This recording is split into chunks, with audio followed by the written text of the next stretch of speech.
Listen, God says in Psalms 35, verses 4 through 5, he says, let those be put to shame and brought to dishonor who seek after my life. Let those be turned back and brought to confusion who plot my hurt. Verse 5, let them be like chaff before the wind, and let the angel of the Lord chase them. See, what you got to understand, what God wants you to understand right now, peace is a gift. I'll repeat that for you again. In your current situation, God wants you to know that weapons are going to form, but God says that his silence is the thing that he's going to use to aid you. Aid you to do what? To find peace, joy, love, and happiness in your current situation. Why? Because you have to be willing to understand. Just because you're in a time period in your life where you may not see God, where you may not hear God, or where you may be not be paying attention to the signs and clues that God is putting before you. But if what you got to understand, if God is before you, who could be against you? God wants you to know that anything that's coming near your dwelling, it will be diminished. Anything that anyone is speaking on over you that is not good, God wants you to know he will put you up on game. What does putting you up on game mean? He will structure you through prayer. Why? Because he needs your spirit to be built up.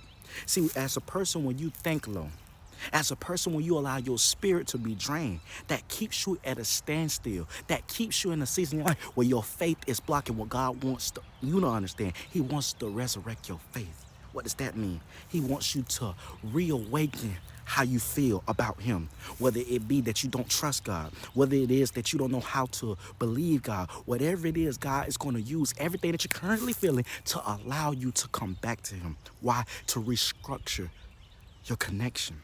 Because for far too long, the enemy has been trying everything to stop that connection with you and God. For far too long, the enemy wants you to think that because you have done this, because you've said that, because you have not believed, that God will forget about you. But God says in Isaiah 59, verse 1, behold, the Lord's hand is not sure that he cannot save, neither is his ear heavy that he cannot hear you. So when God says that, that means there's nothing he can't save you from. That means there's nothing that he cannot deliver you from. But you got to be willing to trust him. You got to be willing to know that weapons will form. You will make mistakes. Things will happen in a way that you never imagined. But if God before you, who could be against you? You have to know that when God says that he will let the angel of the Lord chase them, that means for everything that's causing you problems, that means for everything that's causing you pain, if you trust in God and lean not on your own understanding, he will fight on your behalf. You have to know that God allows things to happen for your greater good. It's not happening to you. Instead, it's happening for you, for your greater good. You have to know that trials build patience, trials build endurance, and trials build knowledge. Regardless of what you're going through right now, focus and know that God will be with you. Pray differently. Ask God to show you the spirit that he has abided within you.